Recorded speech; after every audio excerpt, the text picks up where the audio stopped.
多年来，美国频频采取损人利己的措施，已经令很多国家心寒。面对美国高举的能源霸权主义，不断有国家以实际行动说不。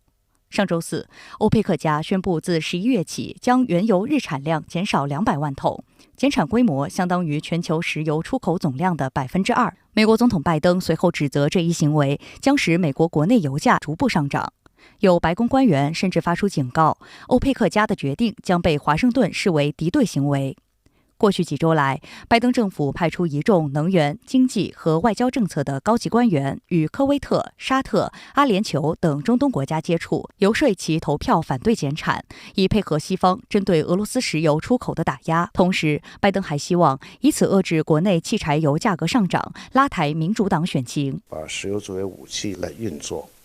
这样所有的产油国，包括美国在内，从长远来看都会受伤害。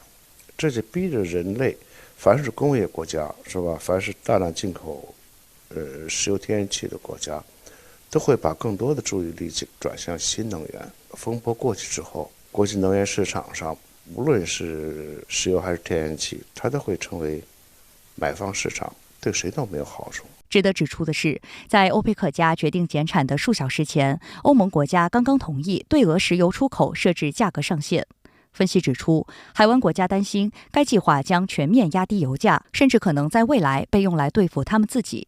埃菲社称，欧佩克家有自己的标准，使西方烦恼。欧佩克家必须维护自己的经济和贸易利益，而不是围绕西方地缘政治需求运转。英国金融时报则发文称，这标志着石油出口国同西方，尤其是美国之间危险的决裂。报道称，对于长期以来通过能源换安全、依赖美国提供军事支持的沙特来说，这凸显沙特新的自信，他能够摆脱美国的压力，采取符合自己商业和外交利益的行动。你要打压石油价格，逼着沙特这些国家增产，同样也会消耗沙特的国力，减少沙特的收入，这个人家当然不干。如果美国和沙特的同盟关系像特朗普时期维持这种良好状态的话，有些事还好商量。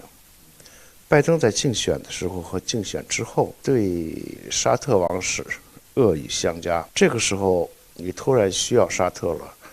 然后又完全换了另外一种姿态，实际上尴尬的是美国而不是沙特。美国政治新闻网称，一些愤怒的民主党人提出多项报复措施，包括大幅削减对沙特的军售，从沙特撤出美国军队等。另据新加坡联合早报报道，美国两党资深参议员还计划推动反石油生产和出口垄断法案，对欧佩克施加压力。这个法案的英文缩写非常直观，就是 NOPEC， 翻译过来就是反欧佩克法案。围绕这个法案，美国国会内部的辩论已经持续了20多年，但从未获得通过。法案将允许美司法部起诉欧佩克成员国操纵价格等，然后没收相关国家在美资产，以支付由此造成的损失。不过，这个报复手段威力大，但风险也大，就像一枚核弹，将导致美国与欧佩克关系的进一步恶化，而且根本无法按照拜登政府渴望的那样抑制油价上涨。本来在特朗普时期，就沙特为了拉拢和美国的关系，超额的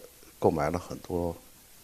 军火，这些武器本来就用不了，很长一段时间以来，就是它装备过剩的，而人员很缺。而且由于现在无论是沙特还是伊朗，他们都在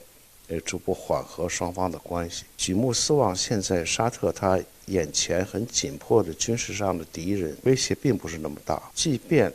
拜登政府和沙特的关系恶化，但是他第一不会失控，第二下一届政府是民主党还是共和党，这还难说。拜登现在拿沙特是没有办法。